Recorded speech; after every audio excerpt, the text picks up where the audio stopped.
plus importante, de telle sorte que les représailles dans la période tarifaire plus agressive vont faire très mal aux États-Unis.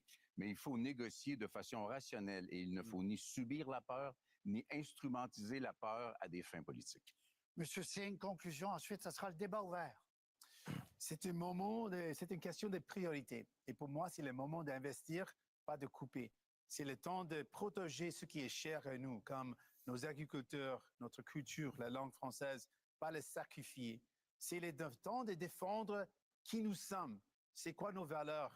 Et comme j'ai dit, une valeur profonde pour nous, c'est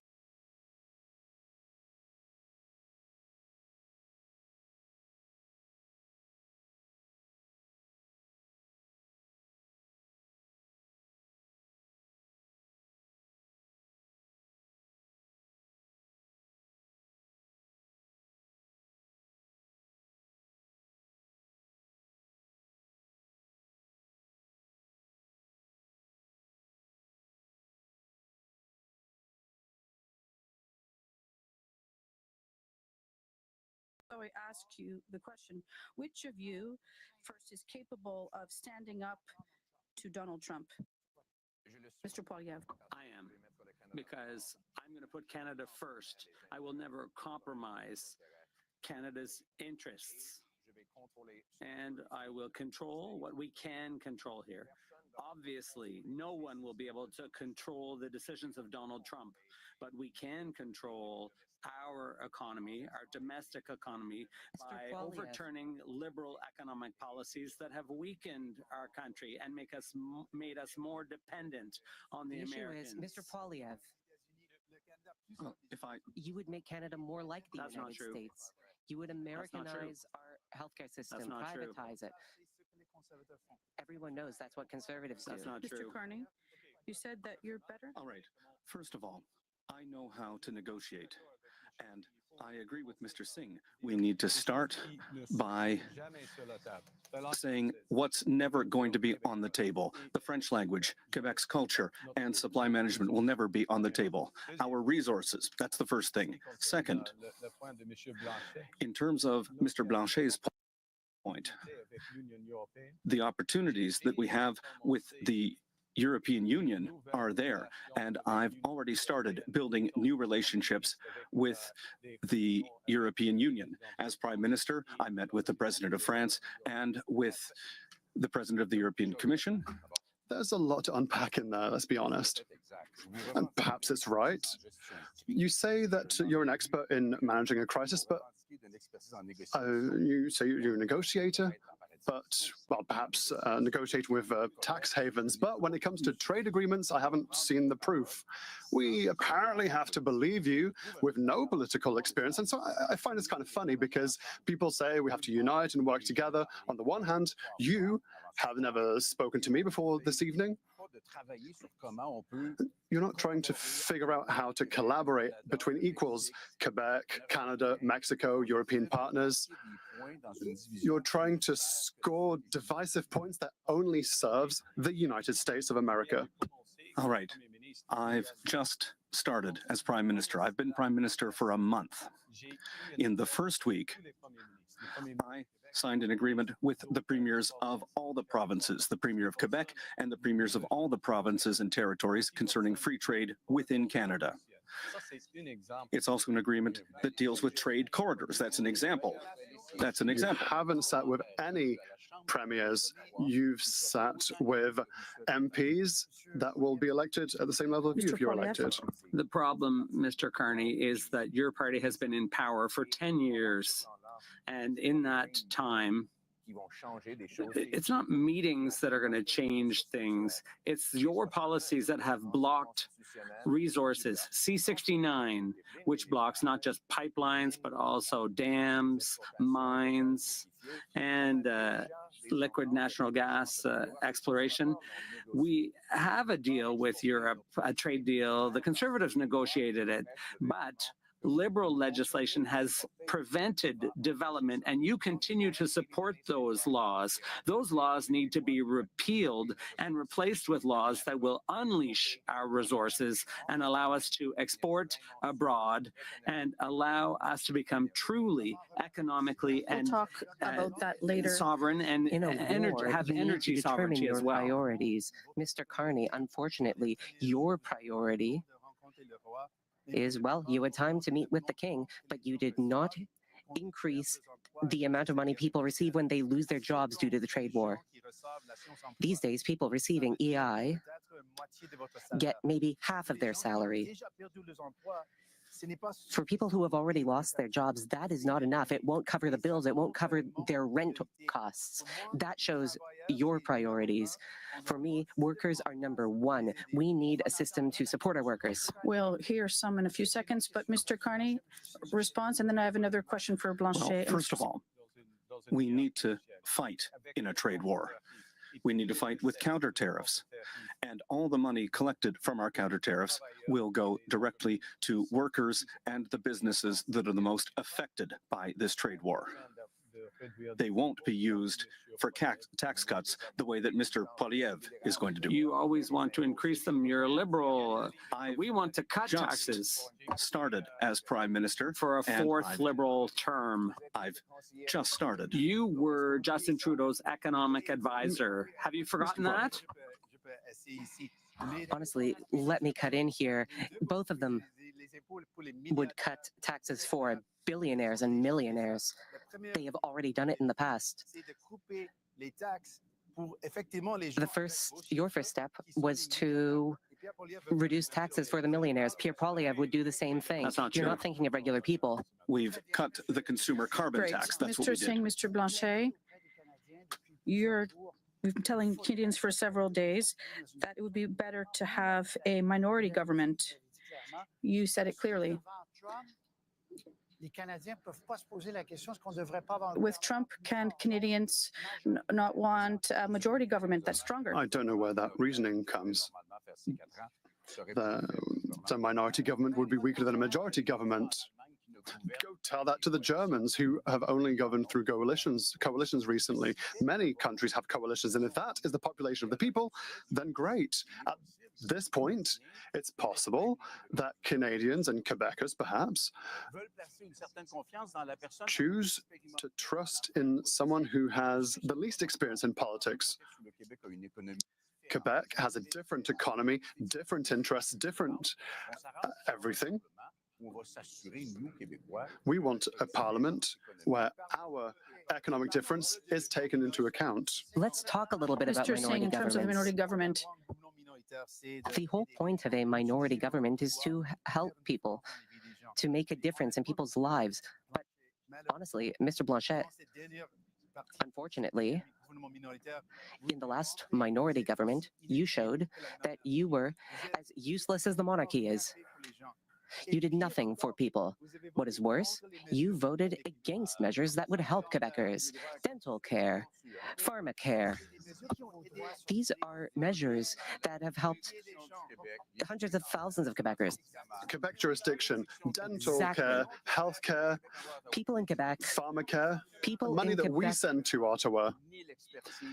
Ottawa does not have the expertise or the jurisdiction. we are Quebec paying the does. bills. Mr. Roy, Please let me finish one sentence. please wrap it up. When we want to be effective, we give the money to the experts, those who have the legal jurisdiction to spend the money, and that is Quebec in this case. The NDP gave $2 billion to a We insurance company. are giving Everything was money to our going Quebec seniors. fine until now, but Mr. Carney, in terms of the minority government, Mr. Roy, we are in a crisis, the most serious crisis of our lives. We need to react with resounding, overwhelming strength. Yes, we need to cut a few taxes. Yes, we need to cut bureaucracy. But the government needs to act in a time of crisis. So we need to have a government ready to act. But when you were Justin Trudeau's economic advisor, you weakened our economy. We need economic sovereignty, and that means bringing back production to Canada.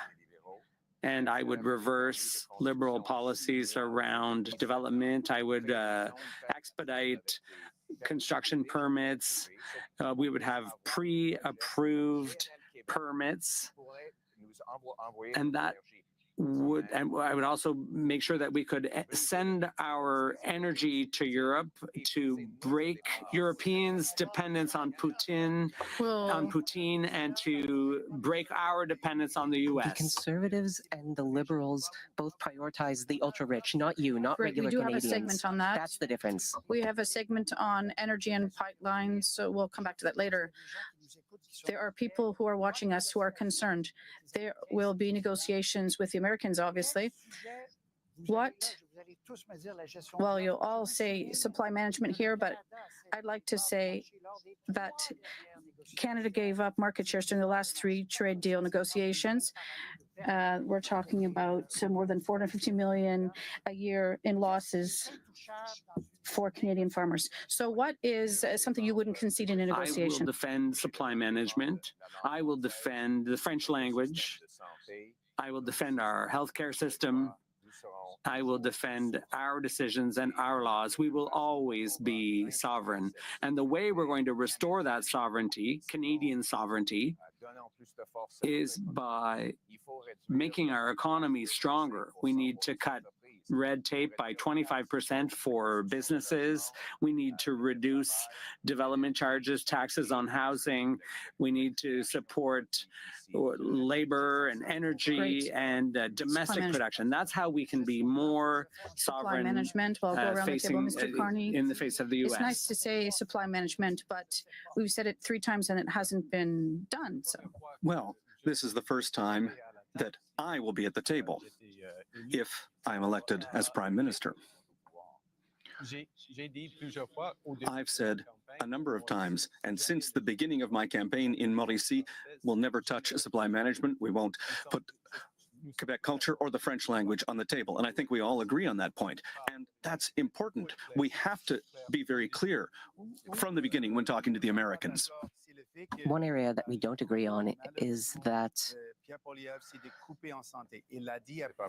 Pierre Poilievre would cut Not true. our healthcare system. That's not You true. said it, everyone knows it. You said that you want to cut, you would cut dental care, Not true. pharmacare. You called them bad ideas. And unfortunately, Mr. Carney's plan to budget the operating budget in 3 years Mr. Singh, would lead to $43 billion we'll talk about worth that in of the next cuts. segment. Cost of living, we'll talk about tax cuts later and choices, and we will underscore that none of you has tabled a costed plan. These are just promises. Mr. Blanchet on supply We have management. tabled a program, first of all. Second of all, we are not the ones who decide what's on the table. If Mr. Trump says, I want to talk about this, no one will be able to stop him from at least talking about it. We've never sacrificed the principle of supply management. So it's empty words.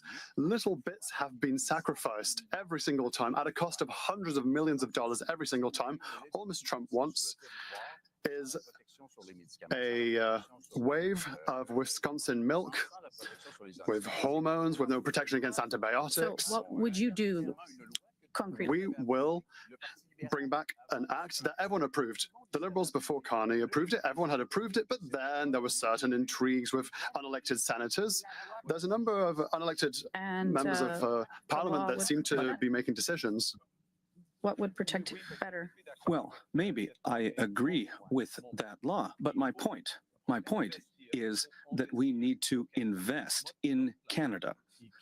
Our plan, which will be unveiled this weekend, will catalyze $500 billion of investment in Canada over the next 5 years.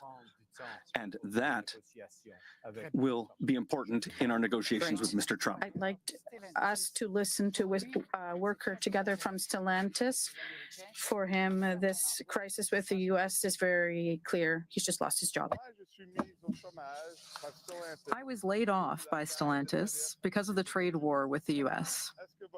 How will your government stop Mr. Trump from attacking our industries one by one? And how will you protect our jobs? Concrete measures. How will you help workers? You all have different proposals. Mr. Poilievre. First of all, I already announced a fund to help companies keep jobs, to keep workers in their jobs, because the priority of workers is to keep working. Secondly, there will be EI to protect people who have fallen on rough times. I will be there for people who've lost their jobs.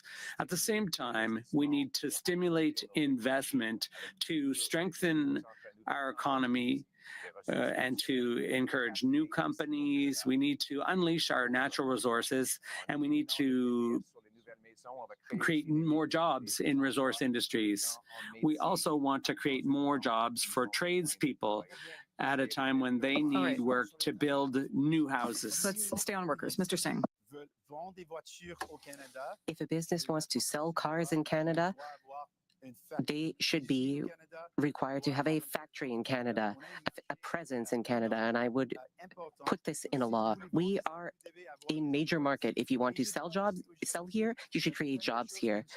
And let me add, the first thing Mr. Poilievre said in 2022 when he became Conservative leader is that he would cut EI contributions.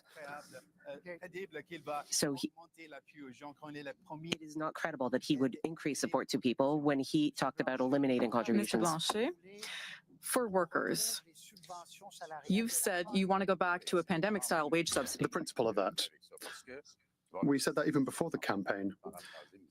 To paraphrase Mr. Poilievre, EI is fairly broken. People have difficulty accessing it, and I disagree with Mr. Carney's suggestion to say that money will be invested in training. You've lost your job, but we're going to train you, and you're going to have another kick at a can at the age of 55. Not a good idea. The idea of the wage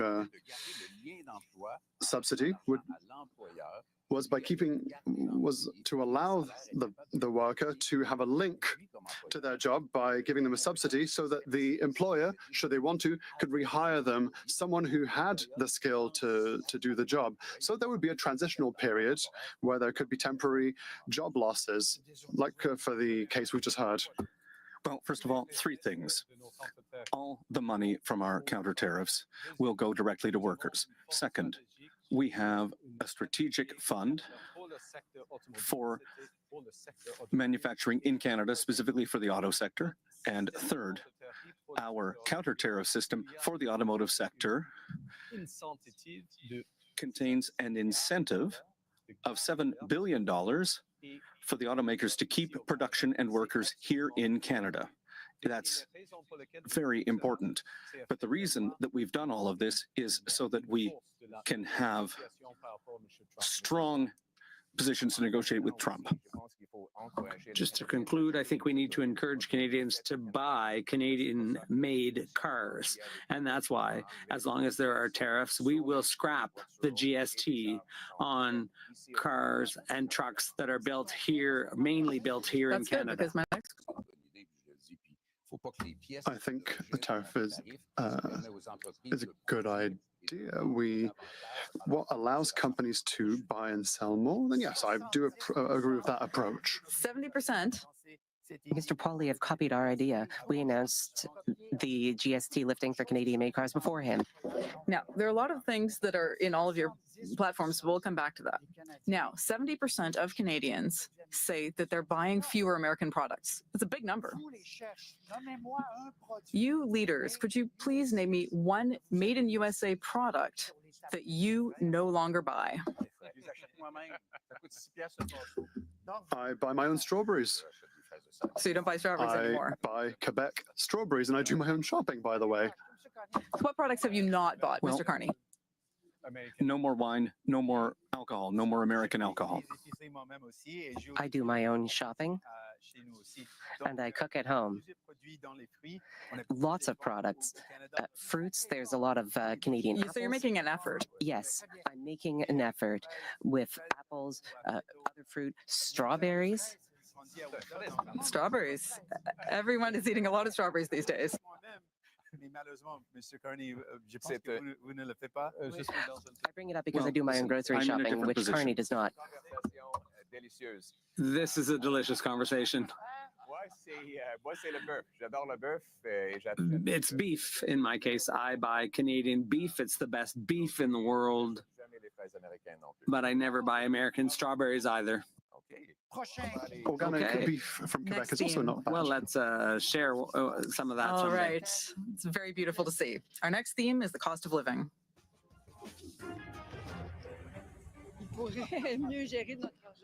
He can manage our money. Oh, we're having a hard time here.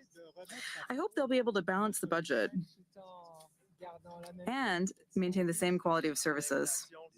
Inflation, lower taxes. I earn a good salary, but it's hard to pay for groceries, for childcare for our kid, for everything. Education is expensive. Prices keep going up. The middle class is hurting. And for the poor, it's worse. We're retired and we're counting every penny. We're getting poorer. I feel like no one really listens to young people on housing or the cost of living. So what does the future hold for us young people? What does the future hold for young people? I'll give you a few figures here very briefly. I'm sure this won't come as a surprise, but in Montreal, housing prices have more than doubled over 10 years, from over $300,000 to $671,000. Remarkable growth in Toronto and Vancouver as well. So my question, and you'll have 35 seconds, first of all, how can we improve access to housing, for example, for this young woman that we just heard from, Mr. Blanchet?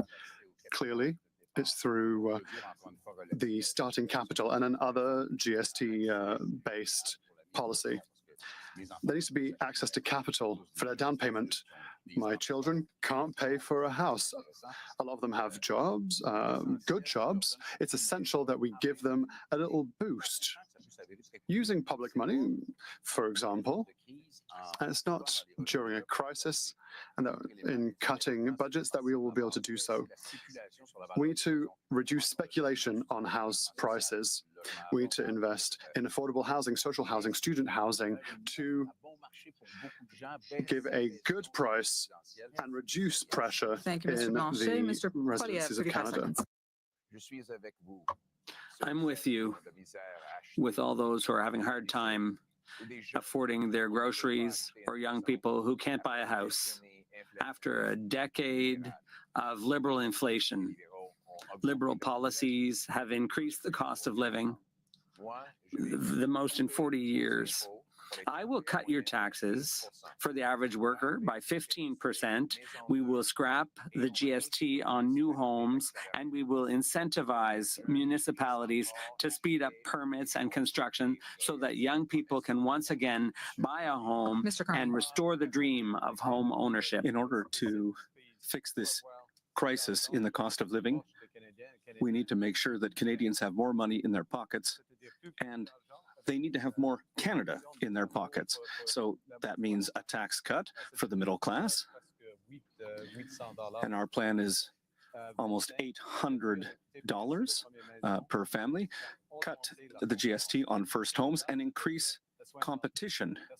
And in Canada, we have dental care, pharmacare, and daycares. We need to protect that, and we need to double new housing construction in Canada with our plan. Very good. Thank you, Mr. Singh.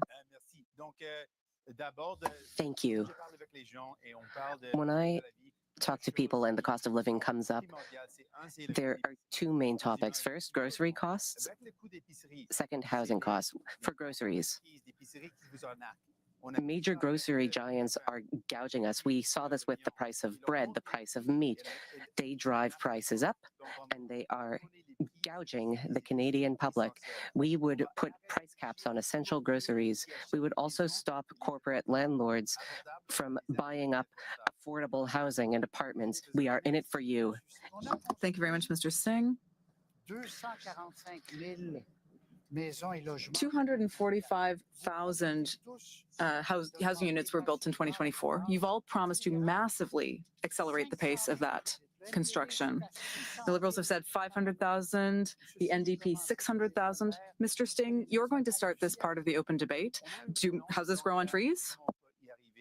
We have a clear plan for how to make this happen. First, we would not sell off our federal land. We would keep it and we would build affordable housing on it, 100% affordable. We would train Canadian workers to build more homes. We also must keep the affordable housing that we do have. And unfortunately, the two major parties have let rich speculators buy up affordable housing. And now we have no more.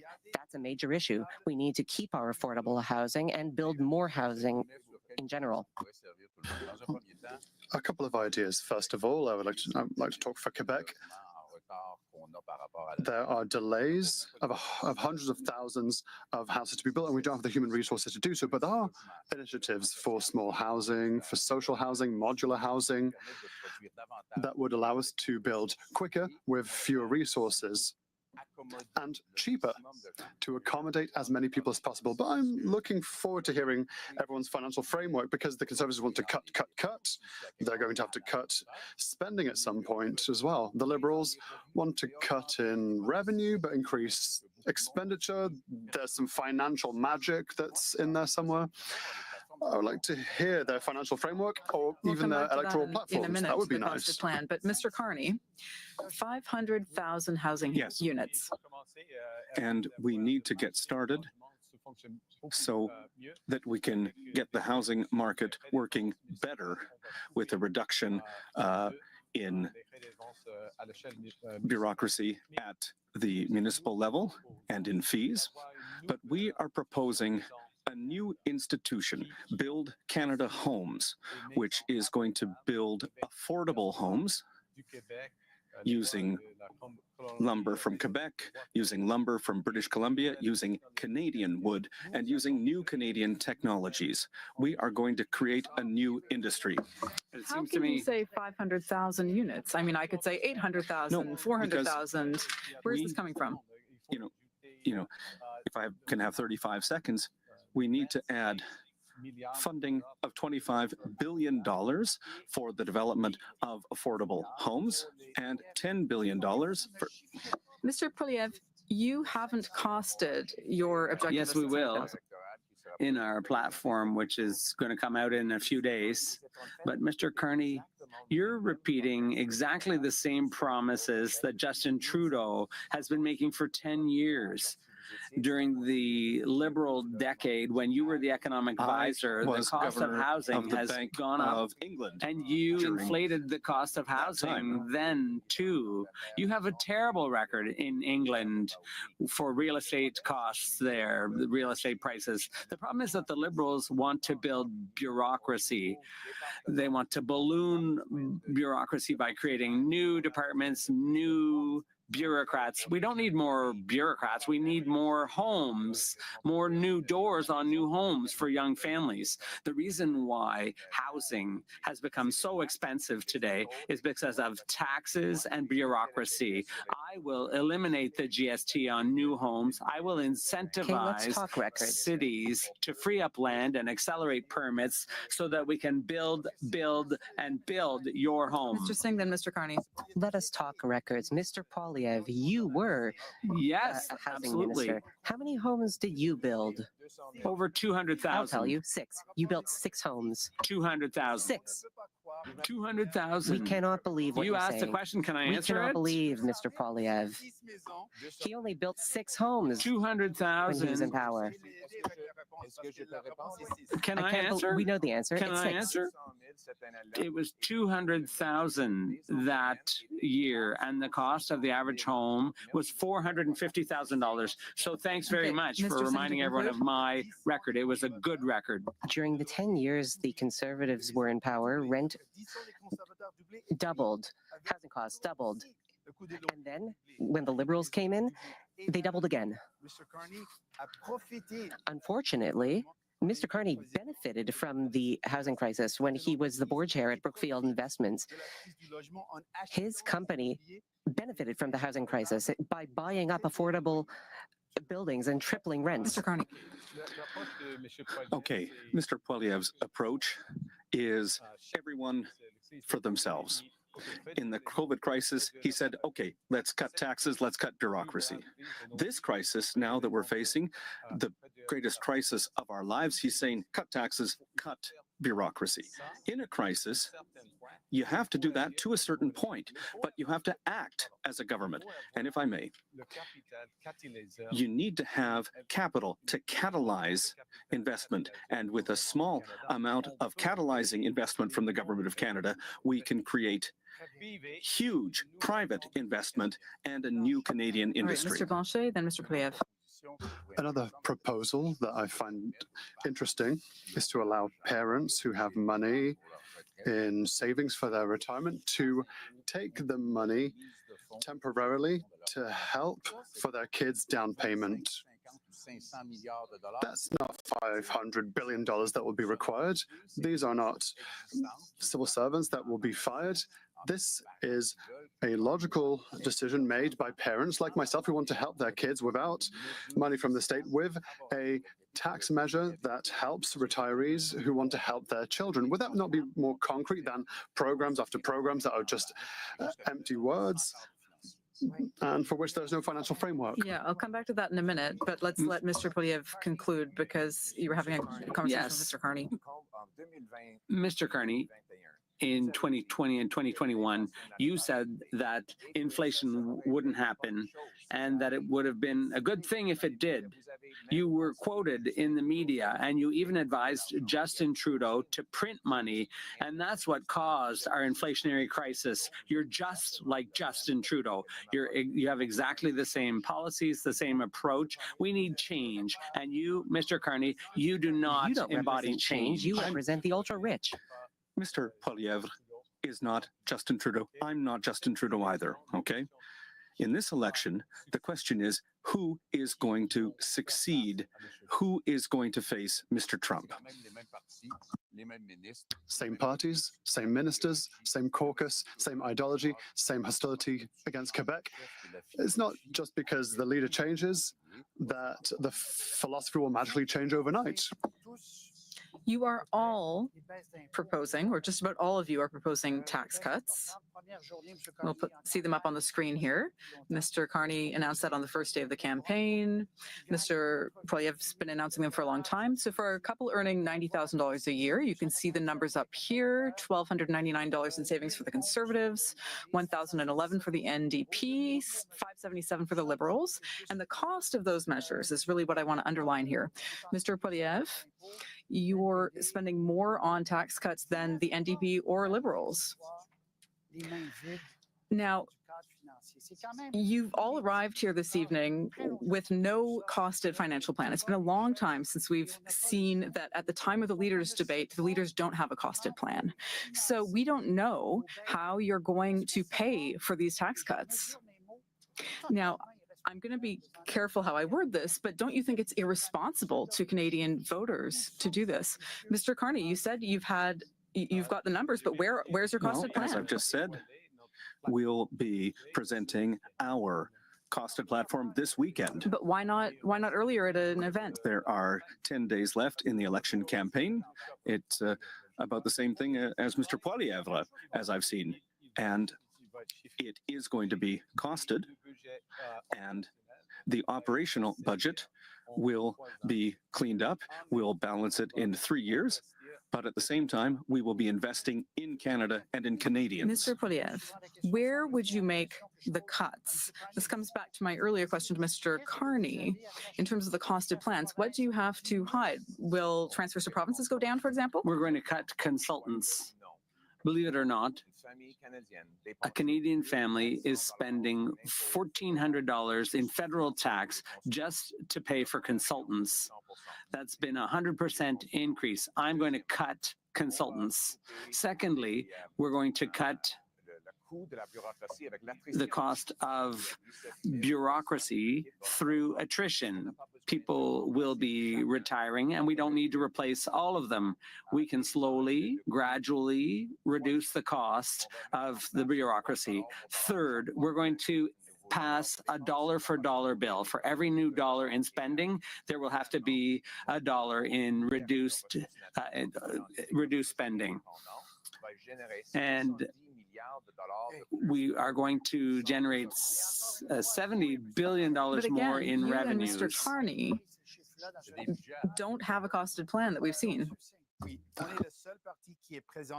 We are the only party that has talked about ways to increase government revenues. We have talked about closing tax loopholes, getting rid of tax havens, empowering the CRA to go after corporations that are not paying their taxes. These are not tax increases. These are taxes that are already supposed to be paid. The CRA has said that tens of billions of dollars in revenues are being lost. Pierre Poilievre has been very honest with Canadians. He will cut healthcare. Not true. No, he will not true. cut That's false. EI. He said That's this back in false. 2022 when he became leader of the Conservative true. Party. That's false. And Mark Carney has also said very clearly that he would make massive cuts. No. He would cut $43 billion worth For of the first spending. time. Mr. No. Carney, then Mr. Blanchet. No, that's not right at all. I've said there is an operational budget that's over $200 billion a year. And that budget has grown 9% year over year over the last 10 years. We need to slow down that growth. And we'll do that with technology. We'll do that with attrition, as Mr. Poilievre has suggested. And we can do that, and we will do that. And it's necessary. But we're not going to cut transfers to individuals, nor transfers to the provinces. So the provinces will not get less money. Mr. Blanchet, is that what you believe? Well, I've an issue with this. These are Harry Potter financial frameworks. You need a lot of magic to make it work. There needs to be more money, but we're going to do cuts. They want to be more conservative than the Conservatives. Basic economic state that when there's a threat of recession or slowdown, that is when the state, well, that's why we're not saying cut taxes. We're saying make good investments. We want to invest in our military forces. It's the time to do so with Canadian companies, the Quebec tramway that Mr. Poilievre doesn't want to do. That's what we have to do. We have to have targeted investments, health transfers so that the Maisonneuve-Rosemont Hospital can be renovated. It's time to invest in infrastructure, public infrastructure with public money so that everyone can keep their jobs. So no tax cuts. No, it wouldn't be a tax cut. There would be a specific budget for it. It's necessary. We have to keep going. They want to do one thing and the other. Cut, but somehow make more money. Something doesn't work. We've started with the cost of living. We have to cut taxes for the cost of living. What Mr. Blanchet said is true. You are talking about a magic spell here, Mr. Carney. This is one rare moment where we agree. On February 16th, you sat down with Rosemary Barton and you said that you would cut spending in the operating budget. Operational spending. That's different. You said One at a time, please. that this would affect transfers for healthcare and to individuals. No, Mr. Roy, no, I have a question. that's not right at all. That's not right at all. Please. Mr. Carney, you'll have the opportunity to answer later. The question that people are asking themselves, and you may have heard this, Mr. Singh, you've promised that every Canadian will have a family doctor, that there will be vastly more nurses. Does the federal government need to continue developing more national plans like pharmacare and dental care? Or option two, should they be giving more money to the provinces for healthcare? Mr. Carney, you'll start off. More programs or more money? First for of all, programs? the priority for the federal government is to invest and to catalyze investment in the most serious crisis we're facing in our lives. We need to catalyze private investment in our economy to create new and good jobs. That's the first thing we need to do. In terms of transfers to provinces for healthcare, yes, there are limits to the federal government's activity. No, So no new programs. programs. No. Mr. Blanchet? It's easy. All premiers from the provinces and territories unanimously asked for a 35% health transfer. I would like to re-explain it. The federal government receives more money than it needs. It needs $10, it gets 12. Quebec needs $10, but it only gets 8. So the federal government could take its surplus and say, I would like to invest in your jurisdictions. The Liberals and the Conservatives agree on this, and the NDP loves butting its nose into provincial jurisdiction. The Constitution sets out jurisdictions. The All right. easiest way is to give the money Mr. without Singh? conditions. You've said that we do need to step in, that we need to have more programs like this. Let me explain.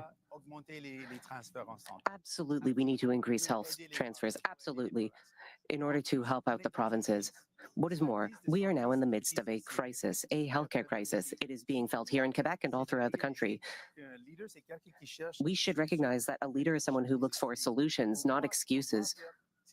I believe that we should be investing more in fixing problems. And yes, we can work with the provinces to hire more healthcare workers. We can work with them to get through this crisis. Pharmacare is one area where everyone can come together to bring down the cost of medication.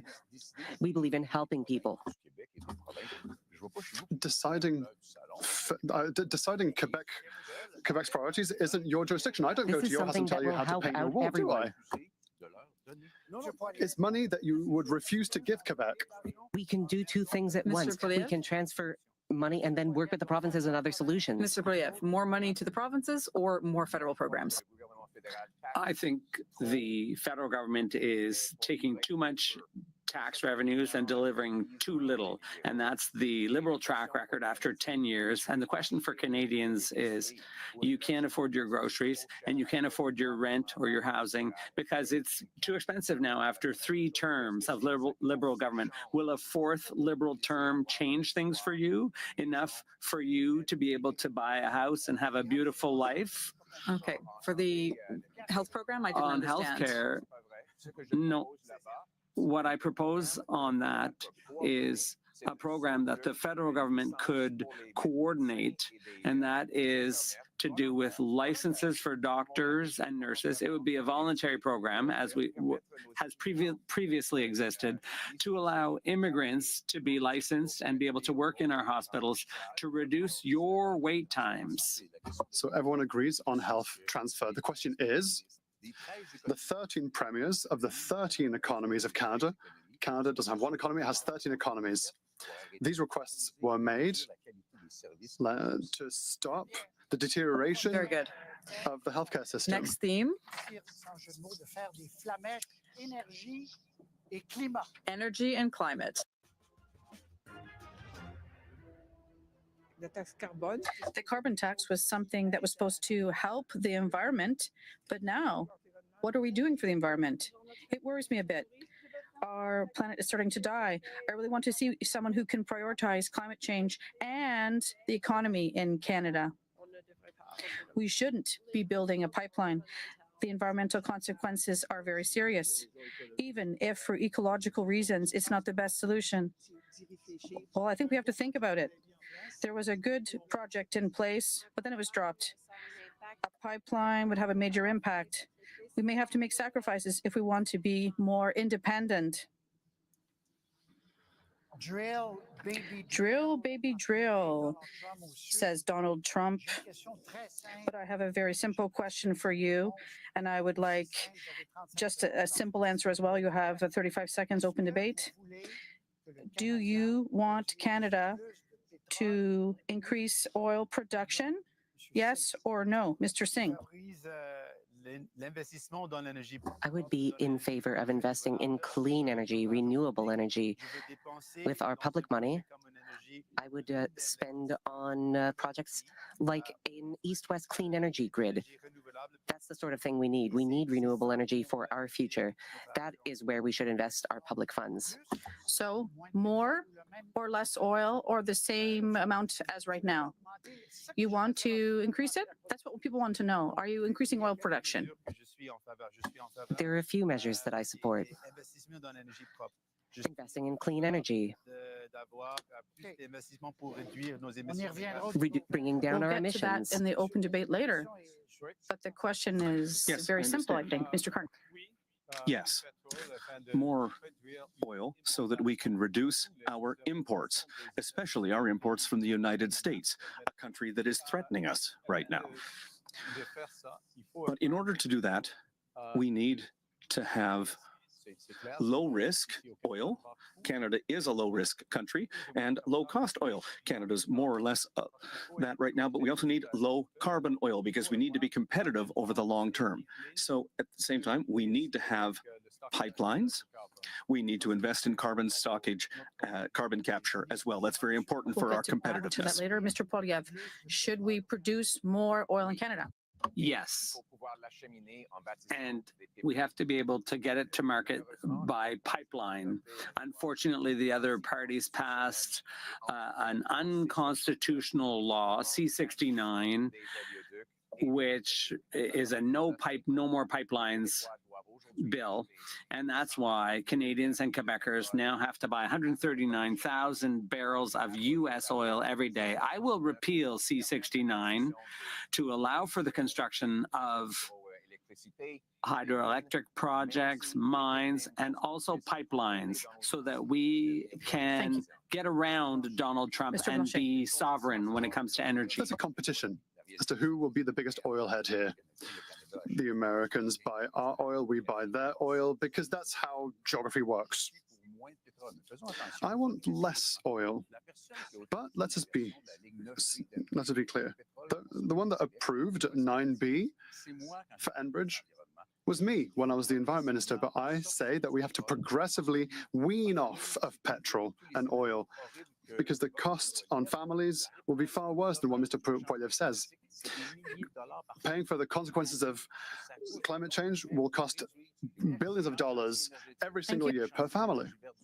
Let us invest in Quebec's green energy. I'd like to ask a question to launch the debate. Mr. Carney, for 17 years now, the Liberals have been telling us that the only way to fight against climate change is to put a price on carbon with the carbon tax. There was elections on this. But the first day you came to power, you abolished this tax. What should Canadians understand from this? Is the fight against climate change no longer a priority for Liberals? Not at all. It is still a priority, and it's a priority for Canada. We're talking a lot about diversifying our trade partners around the world. The European Union, we need to reduce greenhouse gas emissions in manufacturing and energy in all of our products so that we can have better access to that market. But in terms of the carbon tax, we cut the consumer carbon tax. And that covers about 6% of the reduction in greenhouse gas emissions. We are maintaining the industrial carbon tax for big polluters, but we're creating a new market so that major polluters will pay people and households to make green decisions. You would axe the second carbon tax as well, the industrial tax. You would eliminate both. So there's not even a fight against climate change or no incentive except that's not true. Less gas.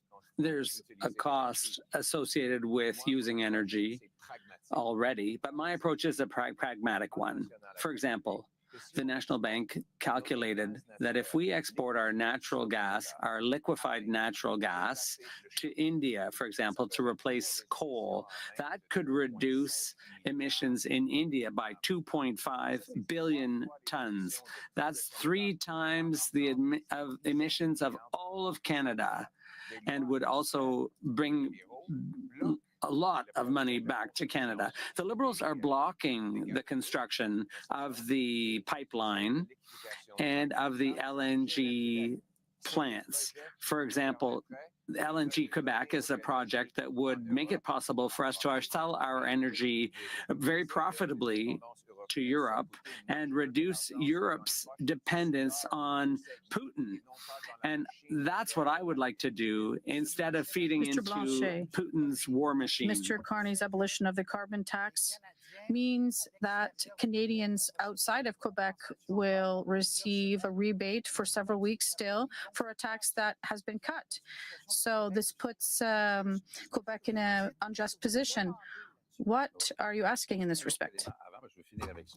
Another element, it might give Mr. Carney an opportunity to answer. Last year, Canada invested $30 billion in oil.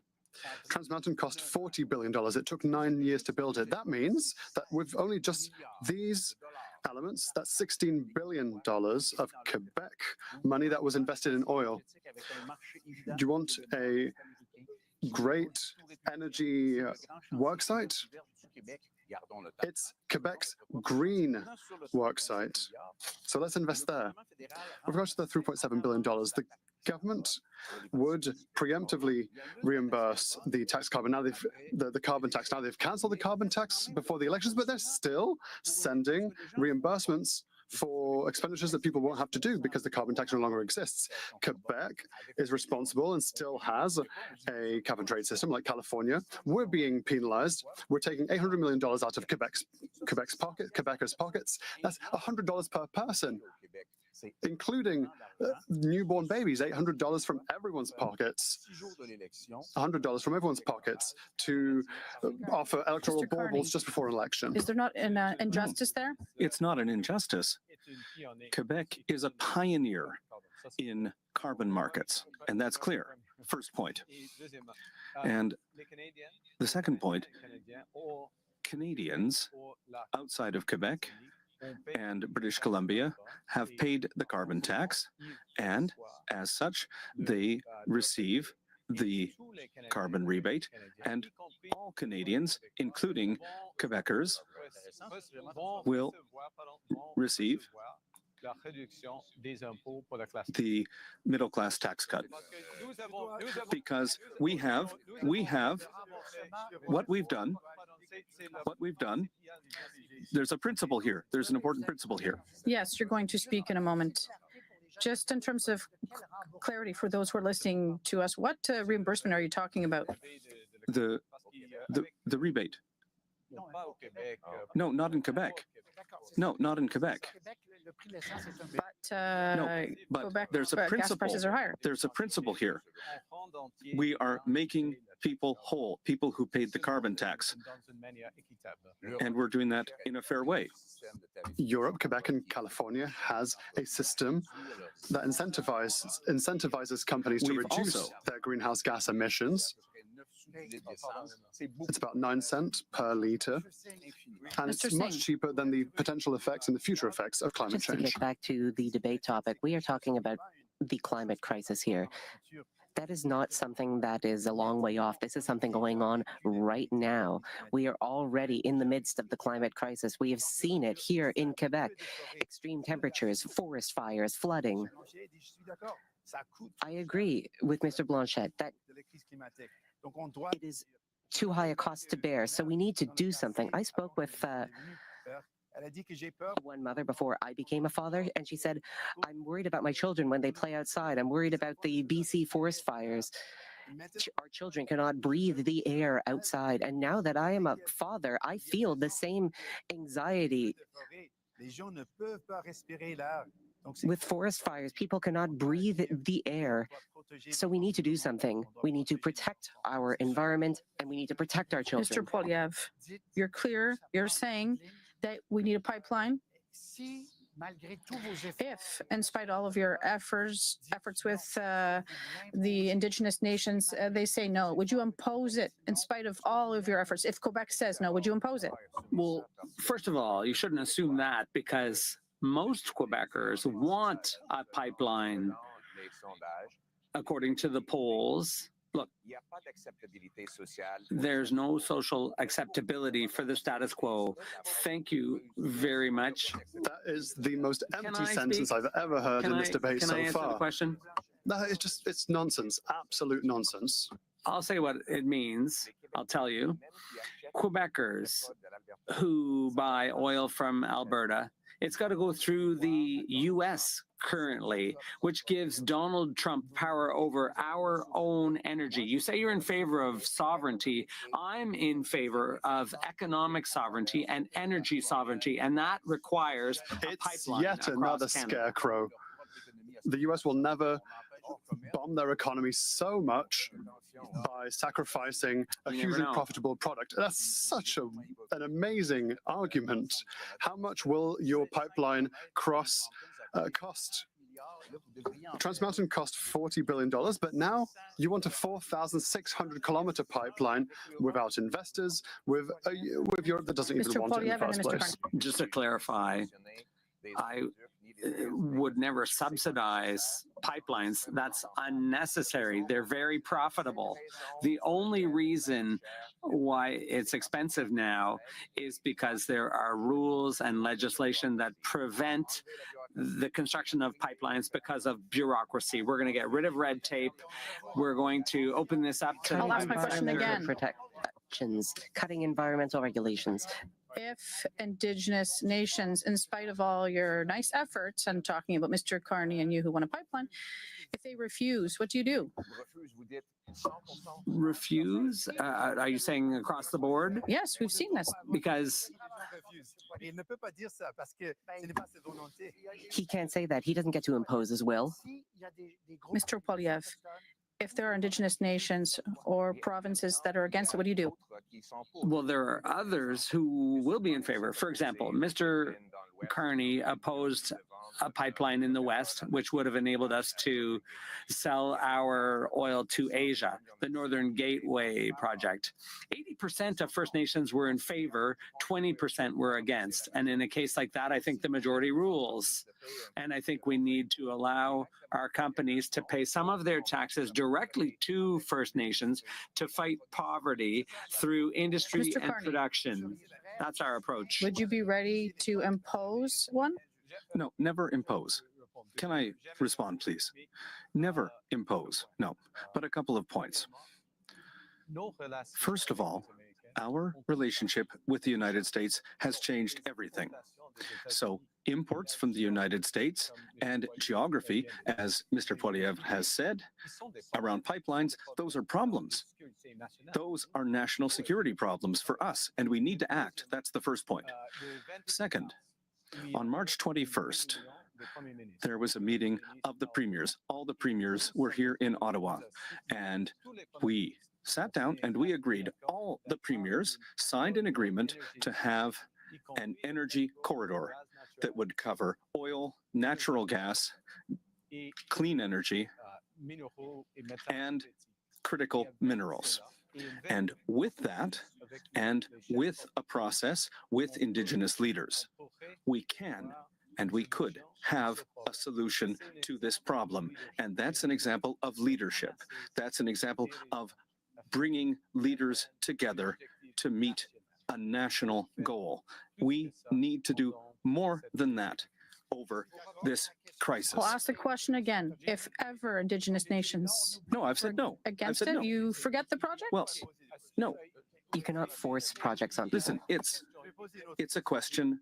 I have another question about the environment. Here's the question. You have said that you are a pragmatic person. Do you agree that it is not pragmatic to continue to subsidize oil companies with billions of dollars? That's not pragmatic at all. Would you agree? Well, I agree with that principle. Okay, then will you commit to stopping these subsidies? Absolutely. It's clear.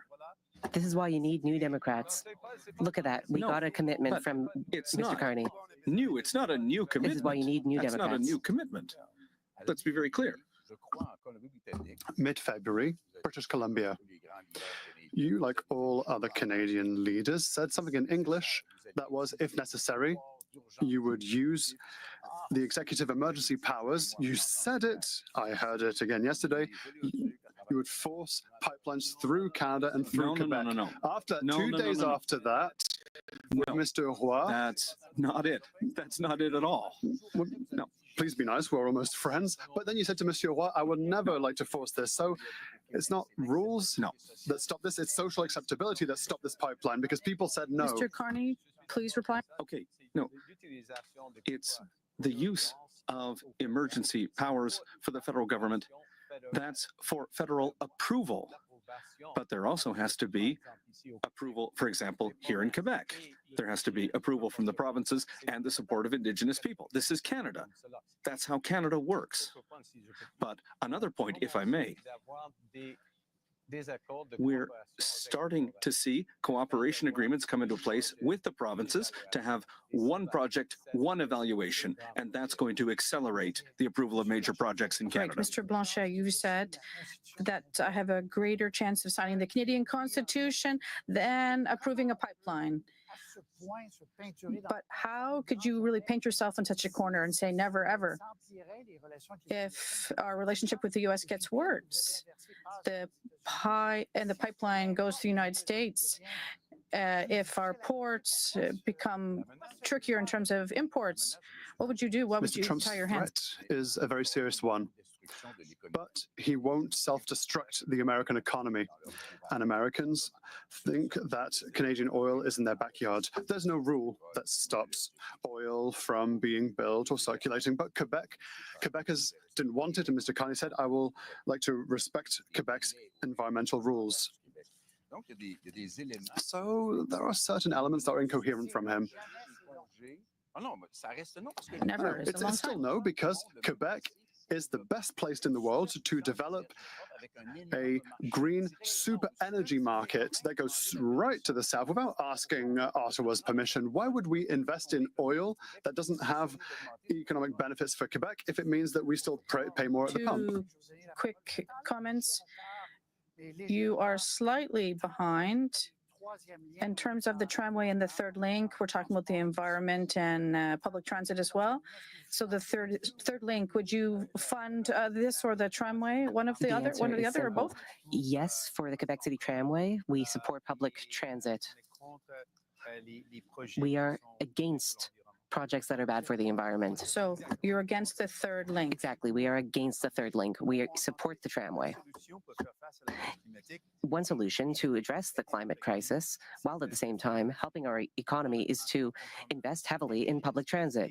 This would help municipalities, this would help provinces. We could work together with them and use transfers to provide more funding for these projects. And they're the sort of projects we need. They would create good jobs while at the same time helping Canada reduce emissions. Mr. Poilievre, tramway or a third link, both, or just the third link? Just the third link. You have to make choices. And I would speak to people in the regions today. The other parties are against the third link, and they want to ban gas-powered cars. That's not practical in the regions of our country. You need a truck, you need a car in order to live in regional areas. So I'm going to reverse that. You'll be able to keep your truck. We will build highways and bridges so that you can live a good life in the Mr. regions. Blanchet, both projects? The Quebec government wants the tramway. The city of Quebec City, rather, wants the tramway. The federal government needs to give the money required to the provincial government for the tramway. We don't know what a third link looks like. We don't know where it's going to go, under, over. We don't know what color it's going to be. You were supposed to give your opinion on that for the past three debates. Please remind me of my past. Mr. Carney? Well, I can be quick. Tramway, yes, because there is a project that's underway. We support it. And as Mr. Blanchet has said, there is no project right now for the third link. But I think the third link will be a blue one. It'll be blue? Right. I don't have a lot of time left, but I'll add one more question. Do we have to speed up the development of nuclear power? Yes. Yes, absolutely. And for a couple of reasons. Across Quebec, in Ontario? Well, yeah. It's a choice that Quebec and the provinces will make. But we have a major advantage here in Canada. We have uranium. We have big nuclear companies, including Westinghouse, Candu, and others. And we have technology in small modular reactors. So it's a great opportunity. I understand there are worlds in the countries in the world that need nuclear energy. I don't think Canada needs nuclear energy. Quebec doesn't want it. I'm not going to interfere in Canadian energy. Well, but they could be reviewed. No, Quebecers don't want nuclear energy. I'm also the one that managed the closure of the Gentilly plant. But we're not going to reopen it. As a national project. I am in favor of an east-west energy grid that would connect Quebec with Manitoba and Nuclear BC power. to transport clean energy. It could, I'm not so much in favor of nuclear energy. I support renewable and Poilievre, nuclear hydro power. energy more. In favor. Yep. That's one of the best sources of electricity. It provides 60% of the electricity in Ontario. Unfortunately, bureaucracy slows down construction without adding any safety. So I would take the politicians off the Nuclear Safety Commission and allow scientists to do the work so that we can add Very that good. source of energy to the portfolio. This is the first time I've heard Mr. Poilievre say something pro-science. Immigration. Prochain thème, immigration. Next theme, immigration and foreign affairs.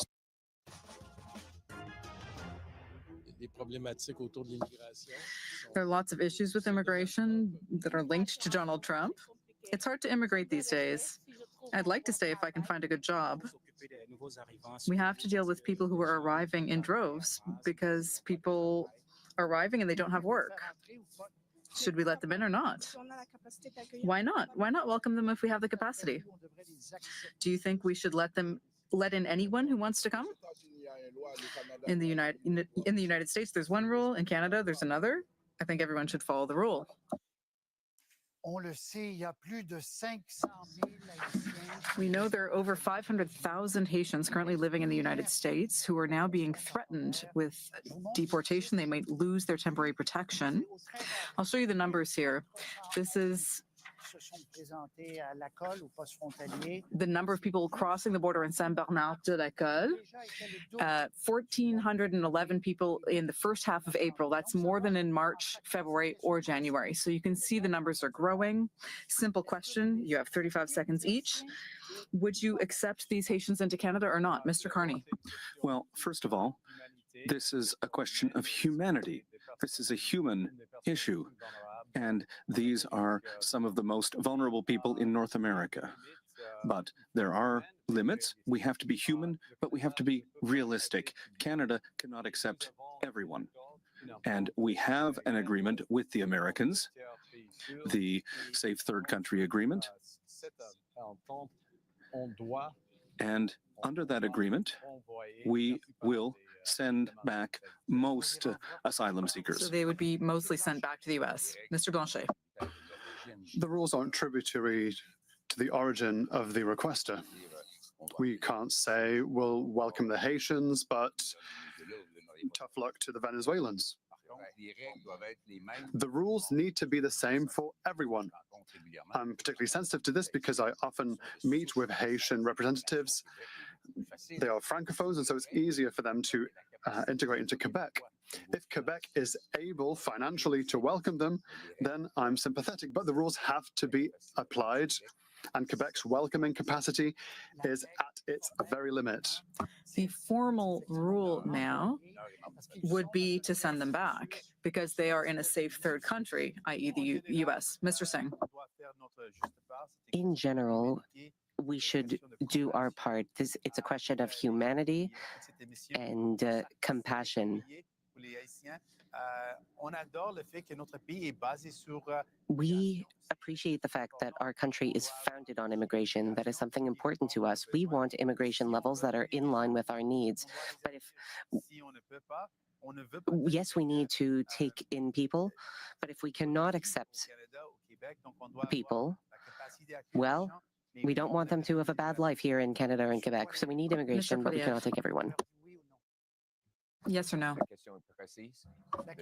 The specific question The question is, do we accept those people? for the people crossing the border at La Colle, would they be welcome to Canada or not? Because we have the right to send them back under the Safe Third Country Agreement. Unfortunately, they have to be returned because immigration has to follow the normal entry points. Quebecers are extremely generous and welcoming. They welcomed my wife, as Mr. Blanchet mentioned, but the Liberal government has abused Quebecers' generosity with an out-of-control immigration system. the population has grown 3 times faster than the number of new homes built. This has created a housing crisis in Quebec. They're at the breaking point, and the government of Quebec has been given the power to choose immigrants. That was under the Mulroney government that power was delegated to Quebec. So we need to have realistic numbers, realistic based on our housing capacity. Here. What Mr. Poilievre is saying is that immigrants should be blamed for something that is really the fault of successive conservative and liberal governments who have not invested enough in our resources, who have not built enough housing, who have not welcomed people in the way that they should have been welcomed. This cannot be blamed on immigrants. All right. That's not true. Quebec is now asking, given the number of asylum seekers in its territory, for $500 million. That was the amount they asked for in 2024. Mr. Poilievre, you'll be starting this open debate. Would you be sending a $500 million check to Quebec? We have to work with the government of Quebec to fix the damage the Liberals caused with an out-of-control immigration system. And I also have to say that I reject the Century Initiative, which is a Liberal policy to balloon Canada's population to 100 million people. That's extreme. I think we should go back to immigration levels that are such that the population never grows faster than the number of houses, jobs, or healthcare services available. Would you give more money to Quebec? And more generally, where would you like to have the immigration quota set? Yes, we'll start with the second part. We need to have a cap on all types of immigration for a certain amount of time so that we can increase our capacity to welcome newcomers to Canada, including in housing, in training and language training here in Quebec, and make sure that the social safety net can accept them. And in those circumstances... So, sorry, the targets announced by your predecessor, Mr. Trudeau, you would bring them down further, is that correct? Well, there are some challenges here in Quebec, for example. Challenges with temporary foreign workers, for example. And it's a question of distribution, if I can say it that way. The distribution of workers across Quebec. And there's a shortage of workers. But we will maintain the cap on immigration for certainly a couple of years so that we can increase our ability to welcome newcomers. Would you reduce the number of immigrants to Canada in general? Instead of answering with a simple yes or no, I would want to base our response on the facts. It is obvious that we need immigration. When I speak to Quebec farmers, they tell me, yes, we need immigrants to work on our farms. When I talk to small and medium businesses, they tell me that we need immigrants. The question is, what level of immigration? We would base our immigration levels on the findings of an expert panel, which would study our capacities. Then we would have a data-based number. But I do not want to fall into the trap of fear-mongering or blaming immigrants for things. We need a facts-based, needs-based approach. Temporary foreign workers are temporary. They're a different category. Foreign students are a separate category, and they are essential for our post-secondary establishments in Quebec and in Canada. Unfortunately, it's being used as a roundabout way to get asylum, and asylum is also taken advantage of through smuggling and organized crime. We don't want to import vulnerable workers because we simply need people. Asylum seekers should be people who are in distress that we need to welcome based on our welcoming capacity.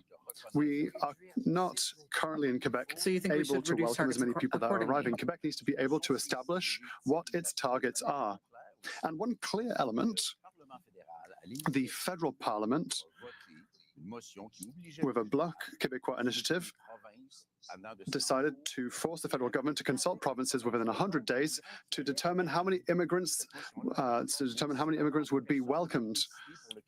No one can decide, apart from Quebec, how much Quebec can accept and welcome. Another rare moment where I agree with Mr. Blanchet. Temporary foreign workers are often victims of power abuses. We would restrict the use of workers who are exploited by major corporations. The Centre Initiative was 100 million immigrants in Canada before the end of the century. Dominic Barton, a parliamentary committee, said that they did not take into account the uniqueness of Quebec, and one of the two co-authors of the Centre Initiative and 100 million people is now one of Mr. Carney's close advisors. Mr. Carney, on a different subject now, would you say that the immigration system in Canada is going off the rails, or has gone off the rails in the last 7 or 8 years? Yes. The system isn't working. And especially after the pandemic.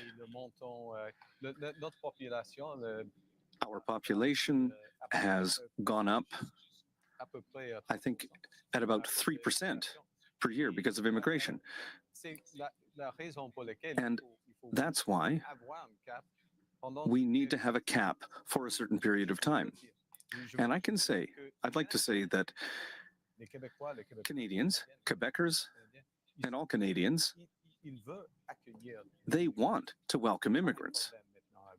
There's no problem with Canadians' attitudes here at all. It's the responsibility of all of us to increase our capacity to welcome newcomers. Is it normal? Now, in France, it takes 6 months. In Germany, 8 months. So why do asylum seekers coming to Canada take at least 3 years to be processed? Because Canada is obstinate in welcoming more people than they can process, house, and they're not taking into account the proportionality of every province and territory. I spoke with federal public servants, and they told me that there is a lack of resources. There aren't enough workers to manage all the files that are coming in. It's unthinkable that people have to wait 3 years for an answer. But is that not the big It's a problem, huge Mr. Poilievre? problem. So we need to have more people working on this. People who can make decisions, or at the very least provide an answer, because it is entirely unacceptable that we have people waiting so long. Mr. Poilievre, is this problem solvable? Yes. Look, it's all about efficiency. By screening out bogus asylum seekers, that's what's slowing things down. We could reduce processing times by getting rid of the bogus claimants. And when people are forum shopping, when they've been to other places, that also slows things down and discourages genuine claimants. My point of view is that if someone's in danger in their country of origin, they should be able to decide to come to Canada. But if they're not refugees, for example, we've seen a situation in Mexico where people came here without ever needing to be refugees. They never needed asylum, and that causes a bottleneck in the system. And so what we're going to do is ensure that genuine refugees can come here and have their lives saved through the generosity of Canadians. But how do you separate the real ones from the non-real ones? Well, that's the problem. The machine, the apparatus is too cumbersome. And Mexico was one of the causes in the problem. So by eliminating that source, that helps alleviate the problem. Is that an acceptable wait time in Canada? No, it's not acceptable. It's inhumane. It's inhumane for asylum seekers. And that's an indication that there is a problem with productivity in that department. That takes resources, but it's also a question of productivity. Why not hitting the brake pedal with kindness, of course. Why not slow things down until we have a good system and a good public service for immigration that can deal with files in a few months? The rhythm is far too quick, and so we can't succeed at this rate. People, for economic reasons or who are in distress for other reasons, come to Canada and they're lost because their files aren't being processed. You can conclude, Mr. Carney. I more or less agree with that, but we need to be, as you've said, we need to be neutral. We need to act in a neutral and fair way. All right. A fair way for I all. want to save some time to talk about two other important files, international aid, Ukraine, and Gaza. I think we've understood your position on immigration. The question is simple. Should we cut international aid or not? I'll give you some figures here. $2.1 billion is being given to Ukraine currently. That's a large amount of money for Canada. Ethiopia also, Haiti. There's a long list of other countries that we could have put up on the board. Mr. Poilievre, you've said that we need to cut international aid. What would you cut? Ukraine, Ethiopia, Haiti? No, I would start by cutting off China. The Liberal government gave $250 million to the Chinese Infrastructure Bank in order to build pipelines, highways, and other infrastructure to promote the expansion of Beijing's empire. I don't think that's a good use of taxpayer money. Also, we saw UNRWA, the organization in the Gaza Strip that took part, or whose employees took part in the attacks of September 7th. So I don't think we should be funding that type of activity either. The aid we give should be directly to people in need and not through bureaucracies, multinational bureaucracies and Let's terrorists. talk about Gaza. Currently, Doctors Without Borders, just today, said that the situation was worse than ever. So if you cut UNRWA, which might be an imperfect organization, but if you cut aid to them, how can Canada help Palestinians? With not-for-profit groups, NGOs that will deliver the services directly to Gazans. The only group on the ground, I'd like to because it's a start. waste of money when that money that's not even getting to the people. I will start by saying qu'il y a un problème dans n'importe quel organisme, on doit enquêter ça tout de suite. if there's anyone in an organization with a problem, then yes, that should be investigated. But what you said about UNRWA was disgusting. This is the only organization that is helping out people on the ground. And you painted the entire organization with the same brush, calling it a terrorist organization. That is unacceptable. That is hateful, and it is entirely inappropriate. Mr. Carney, on the subject of Palestinians and international aid, would you continue to fund UNRWA? Yes. We are in a situation where we need to have an immediate ceasefire. We need to have all the hostages returned, and we need to resume humanitarian aid to Gaza. And at this time, we have $100 million from the Government of Canada that is ready to be provided in humanitarian aid to Gaza with organizations that are working there. And that's key. And I agree with Mr. Singh. There are only a couple of groups that are working in Gaza right now. Mr. Blanchet? It's a very unique situation. In Canada and in Quebec, the Jewish community is victims of radical Islamists. Palestinians are currently victims of terrible violence from the Israeli regime. We have to help people in distress. There and elsewhere, it's the best way to have international aid that is not military. We need to allow people to live happily where they live. And Palestine will not become Mar-a-Lago for Americans that just want to chill on the coast. We have to see where the money goes. We have to see how much money is taken by Hamas is maybe less now, but it was huge in the past. A lot of money was taken from the Palestinians. We have to Okay. help Palestinians at the end of the day. International aid. So the three of you on this side would continue. Mr. Poilievre, do you have an amount in your mind of how much you would cut in international aid? We're going to target waste in all programs. We will audit to identify examples like UNRWA when they used funds for Hamas. We're also going to find other examples of international waste because Sorry. the decision is to protect Canadian taxpayers. We all agree that there's a lot of suffering here in Canada, and Canadians can't afford to pay their bills.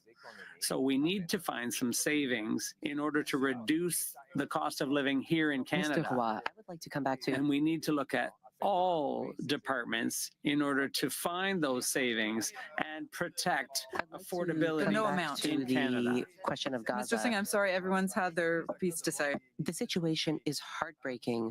It's heartbreaking to see innocent people being killed.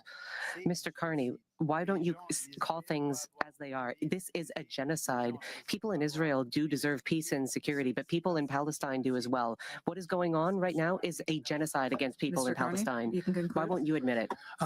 The situation in Gaza, in the Middle East, is horrible. But It's a genocide. But I never use that word in a political way to politicize the situation. All right. But it's a matter of facts. That was Mr. Carney's response. I think we've understood your question, Mr. Singh. Now, we'll be moving on to the next theme, identity and sovereignty. It would be good to put flags out on our balconies to show our Canadian pride. I was surprised to see how proud people were. We're Canadian. We will not be Americans. I think we're going to be more united. I think I haven't seen this in a long time. So, yes, we've all seen this across Canada. All commentators have seen this. There is a wave of patriotism in Canada, but we've also seen deep divisions in the West. Alberta says it may separate. We've got 6 months to the next prime minister to meet its requests. Otherwise, there could be a crisis of national unity that is unprecedented. In Quebec, the Parti Québécois is nearing power and is promising a referendum during your term, possibly. At the end of the day, are we not as divided or as the U.S. or very divided? We'll go around the table. Mr. Poilievre first. Unfortunately, yes, there are divisions all across Canada, all kinds of divisions. And I think that we've had a federal government that has divided everyone, pitting regions against one another and various groups against one another. Social classes pitted against one another. We need to unite Canadians. We need to unite around our common identity that includes the French language, our English language, our military, the promise of Canada that anyone who works hard can have a great life in a beautiful house on a safe street. Thank you. Mr. Singh? Is there not division in Canada? When I travel throughout the country, I observe great unity, great solidarity. Canadians want to defend our country. They do not want to become the 51st state. They want to protect what is dear to our hearts. When I talk to people about identity, people tell me our identity is taking care of one another. We have programs for that. For example, our healthcare system. We need to protect these systems and strengthen them, not cut them or sacrifice them. Now is the time to bring people together. Thank you. To get things done with our solidarity. Thank you. Mr. Blanchet. I think that people confuse certain things. Some people think that all Canadians should follow one single line behind the federal government, and so we only have one economy. Mr. Trump's fear, or rather the threat of Mr. Trump, has to be taken seriously, but instrumentalizing it for nation building in Canada, where Quebecers are being asked to be attached to their language as a frivolity, I can't agree with that. Thank you. On y reviendra dans le débat. We'll go back Quebec's to that. uniqueness is also economic, and we Mr. have to be on Carney, the same level Is there playing a field. division in Canada? Well, there's always a risk. But I think that right now, Canadians are uniting, and they want to unite. Canadians want a positive agenda. There is solidarity here. Healthcare is a right here in Canada. It's not a big business like in the United States. We put a value on diversity here. And we also put importance on judicial independence. And, you know, the potential of Canada is enormous because we're all in this together. Thank you. So open debate. Mr. Blanchet, Comment penser qu'un Québec how can we think that Quebec, if it's on its own and independent, could be stronger to stand up to Trump and in comparison with all of Canada right now? Does Canada need to be a province of Mexico to be allied to Mexico against the states? We're not in that debate this week, but Quebec does not need to be a Canadian province to talk of its own voice. Our economy is doing fairly well, but our economy is different to that of Canada's, and the announcements that have been made have helped Ontario Steel, Ontario Banking, the Ontario automotive industry to fund Aluminum. Western Oil. That is what those were the investments made. The counter tariffs on aluminium are very harmful because people have to pay for the aluminium they sent to be processed in the States. There's then re-imported into Canada. $2 billion to the States in countervailing tariffs. For that, nothing happened. But now, $2 billion has simply been signed by Mr. Carney for the automotive industry. He sees himself as a negotiator, but he hasn't even been re-elected yet. Should Quebecers not make sure that they have a strong voice that collaborates? I've already said that we would work with Canada, but I've asked to speak to Mr. Carney, but he's never called me. He's never wanted to talk to me. I want Quebec to be at the negotiating table for a stronger negotiating position with Canada. Is there also not a risk, like was the case with the automotive industry in Ontario, to this, because this could happen to the detriment of saving other industries in our country? If we put all our eggs in the automotive basket. Not at all. For example, our counter tariffs for the aluminum sector and steel, no, they're not bad. They're not bad at all. We import aluminium cans from the States that comes from our That's mined not aluminium right at all. If I may, the counter tariffs for the aluminum sector are $30 billion. The counter tariffs, or $30 billion rather, the counter tariffs for the automotive sector, that's $8 billion. That's a huge difference because, you know, there are a number of reasons for this, but our counter tariffs, it's not just for Quebec, it's for the workers there, are much higher. I don't know where that money came from, and I don't know when the industry will get that money. We are using the counter tariffs. What was it, $2 billion for automotive? Immediately for them, because we're shaking in our boots when the automotive industry is at risk. But aluminium was not supported. There's no processing capacity. There's no help for temporary work losses. $2 billion for the automotive industry, but nothing for aluminium. When it's Ontario, the checks come flying, but it has to be the same for other places, right, especially Quebec. That's the numbers. Your numbers are wrong. Mr. Poilievre?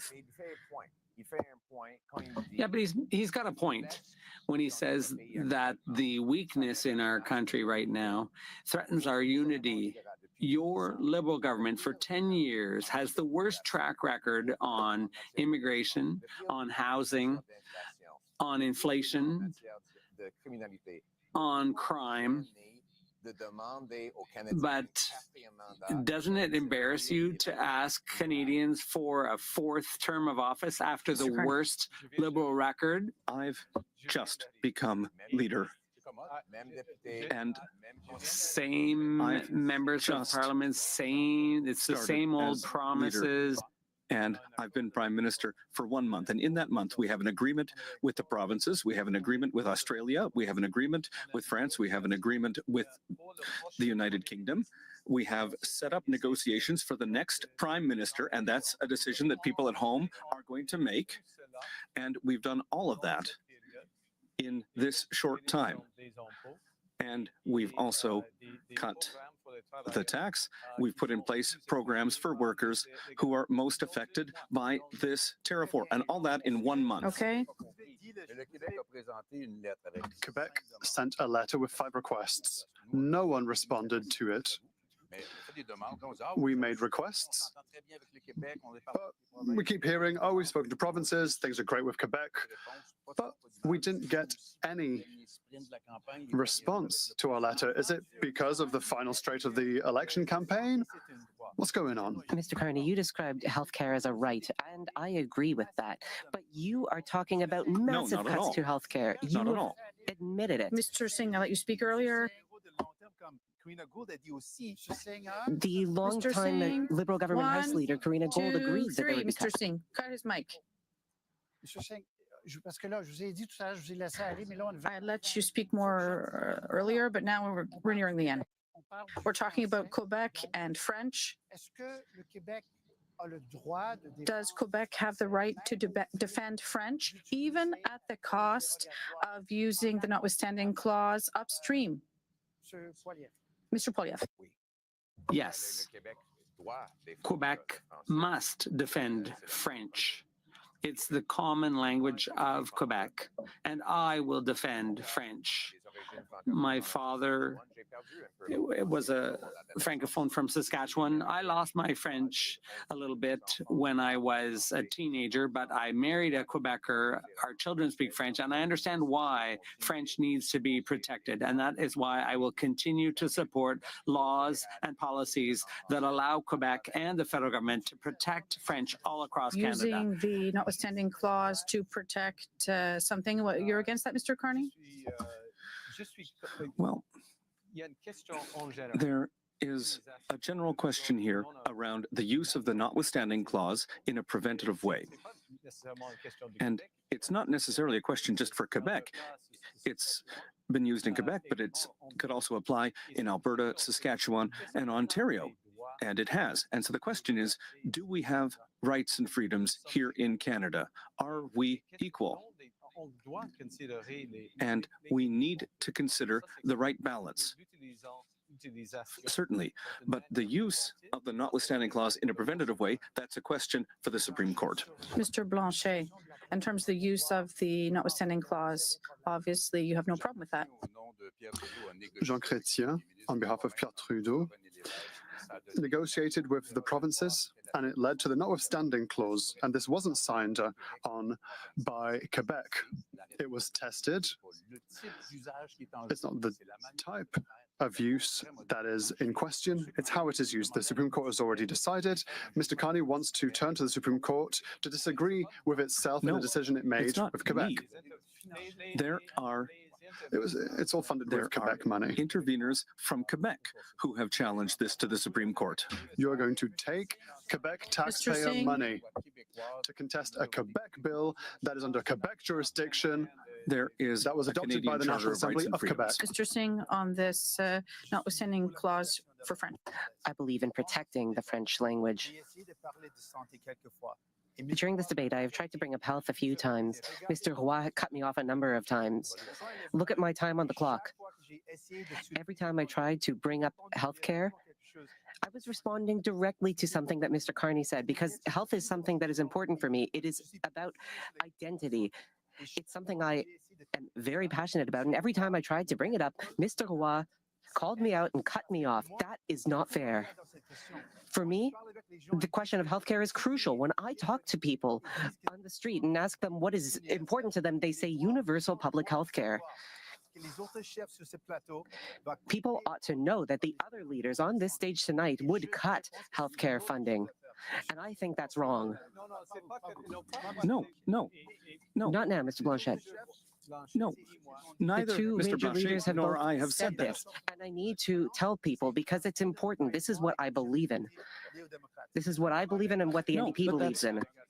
That's not right to make allegations Okay. like that. We talked about health earlier. I let you speak, but now we're moving on to another topic. Yes, but now we need to bring it up in the context of Okay. identity. What is Canadian identity? Healthcare. We have to bring it up in this part of the debate. Canadian identity is about taking care of one another. We need our universal public healthcare system. It should be strengthened. It should be protected. We are in the midst of a healthcare crisis. It's supposed to be an open debate, so we should be able to talk about whatever topic comes up. There isn't a lot of risk when it comes to the health of a language in Let's Quebec. talk about language. There's Outside healthcare of issues in Quebec. Quebec as well, and I am here to protect the healthcare system for everyone, including Quebecers. Outside of Quebec, Mr. Singh and others, the weighting of francophones has gone from 6% in 71 to 3.5% in 2021. How will you reverse this trend? People are listening to you across Canada. Well, first of all, we are going to increase the level of Francophone immigrants outside of Quebec. We'll increase that from 10 to 12%. Second, we will strengthen Radio-Canada and CBC with new governance structure and new money. Mr. Poilievre wants to cut that.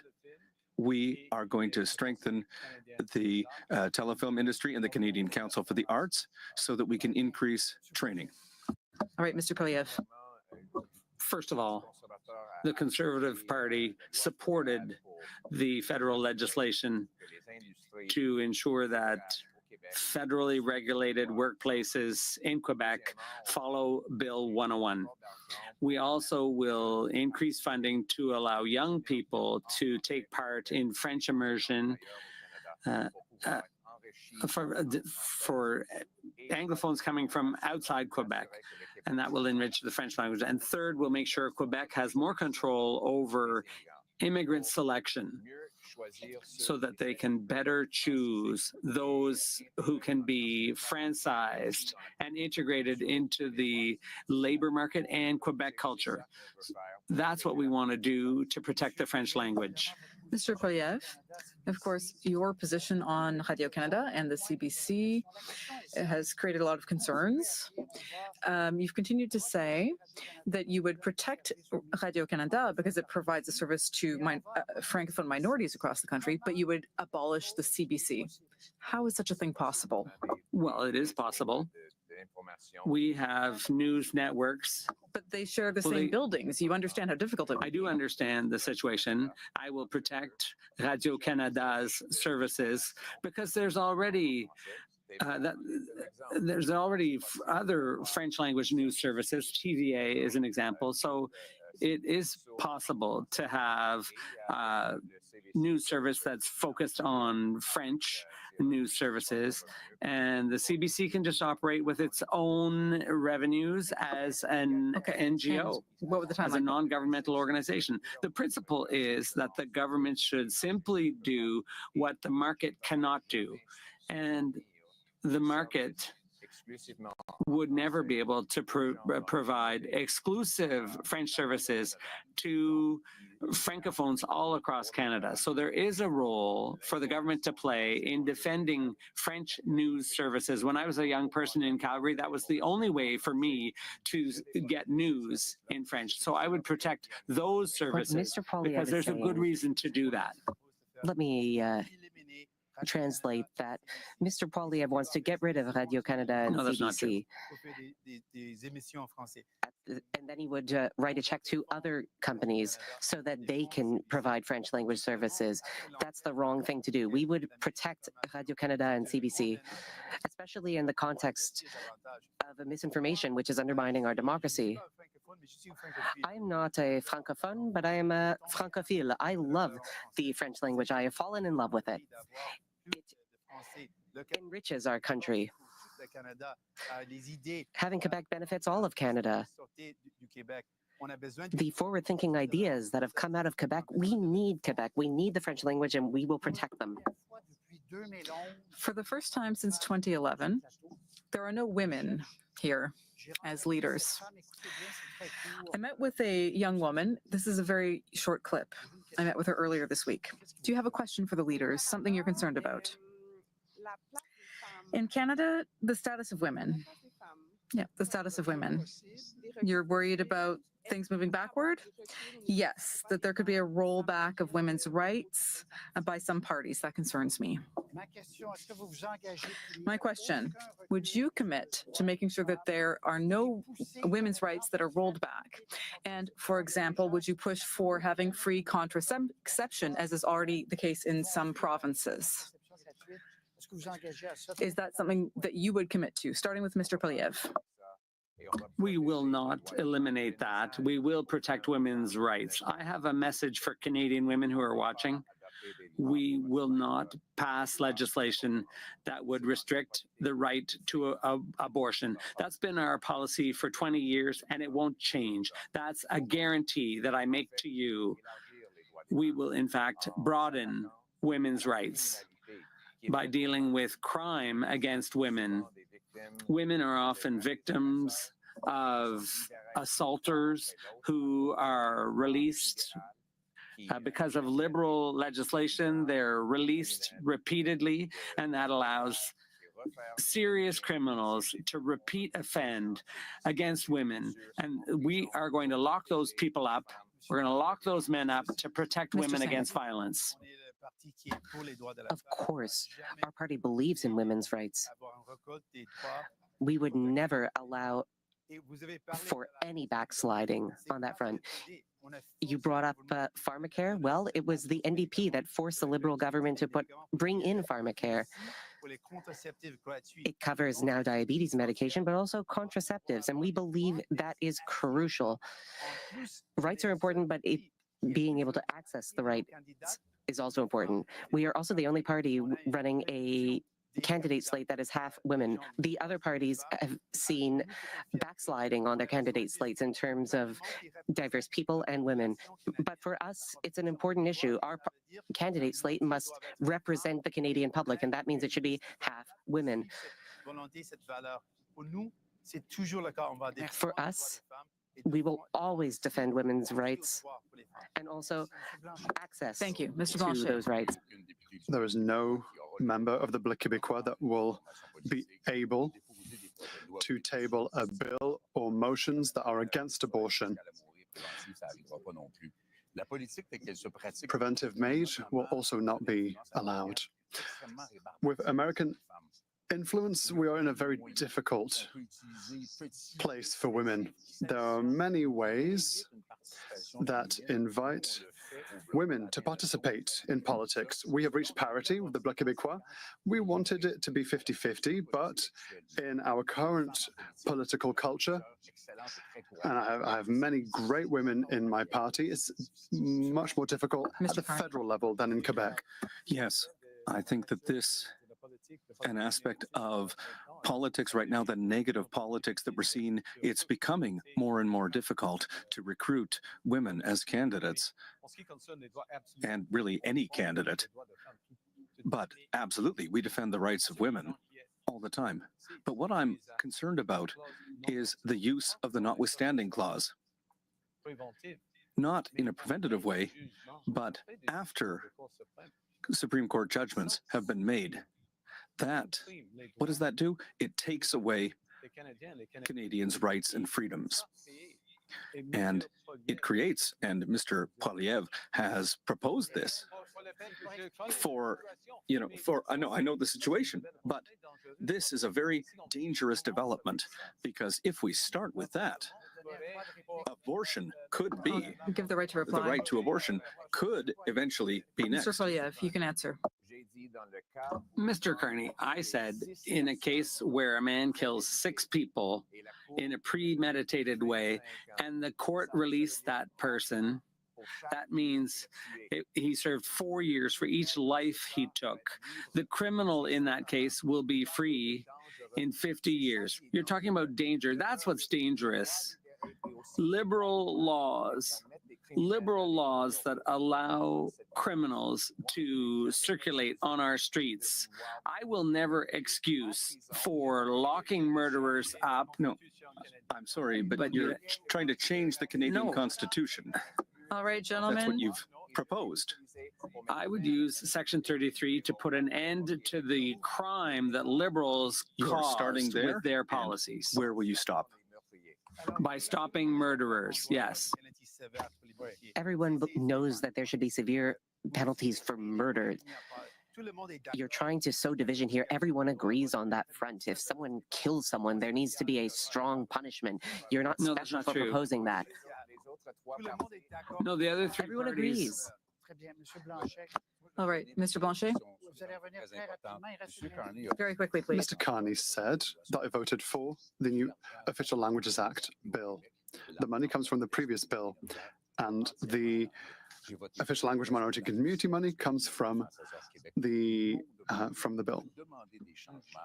I was asked to bring changes. We brought the changes. We voted for, but we didn't want it to apply to Quebec because it harms Quebec. Gentlemen, Toujours imparfait, Monsieur Singh. Voyez-vous, You know, 22, 10, 24, 25. things didn't turn out perfectly, but Mr. Singh, you say you got 22 minutes compared to 24, 24, 25.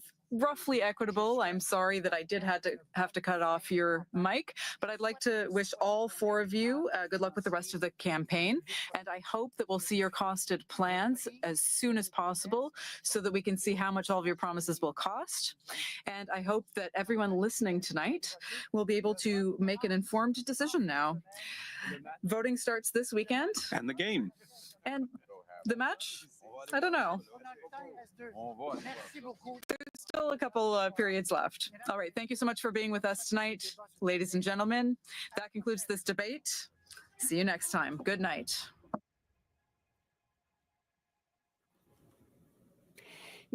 All right, ladies and gentlemen, good evening. I'm Catherine Lefrance. Welcome to the special show following the French leaders debate that happened in the Radio-Canada studios in Montreal. Now we'll go through the performances of the various leaders. I'm accompanied by Geneviève Tédier. We saw her prior to the debate. We had a special program, a show just before the debate, and we dealt with several topics. Let's continue now. Now, we have our strategists, you know them, Christine Saint-Pierre and Gilles Duceppe. Rodolphe should be with us in a couple of minutes. Let's not wait for them. Let's start talking, but let's integrate them once they arrive. And we will be interrupting the show as we go along because the leaders will be coming out for their scrums, and we'll be broadcasting that live. Each leader will have 10 minutes, and it'll be each leader in his or his own time. So let's start with you in the studio, Geneviève. Your first impressions of this debate. Well, people wanted more information. If this was the first time they'd actually heard from the leaders, there was a lot of information given, I think, by the leaders. It was instructive. Now, was there a winner in this debate? That's the question everyone's asking. I think after this evening that the polls will really change much in Quebec. We'll see tomorrow with the English debate, of course, but all the leaders succeeded in presenting their message. But was it enough? Was there enough attacking of Mark Carney? I don't think Mr. Carney was really on the defensive. He performed pretty well, better than what people might have thought. His French also was better than what people might have thought. It's not his mother tongue, of course. So we'll focus on that. We'll focus on the performance of leaders now. Farouk has just joined us. Hello, good evening, Farouk. So we'll get back to that. But now I want to get your overview. I can't cut you off like Patrice Roy did with the leaders, but please be a bit disciplined. What's your general take of the debate? Let's start with Christine. Well, the debate was very, very interesting. Hi, I'm getting feedback.